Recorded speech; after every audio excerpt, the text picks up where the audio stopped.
காணாத கண்களில்லை, காணாமல் நாளது நகர்வதில்லை. கண்ணன் என்றாலும் கள்வன் என்றாலும் கருணை புரிவான் ஸ்ரீ கிருஷ்ண பகவான்.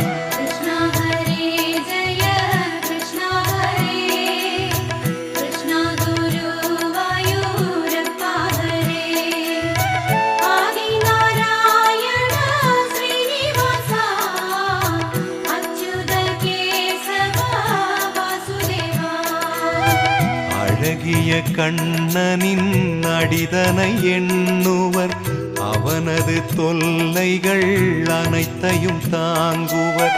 வெண்ணையை திருடிய கண்ணனின் லீலையை கண்டு ரசிப்பதே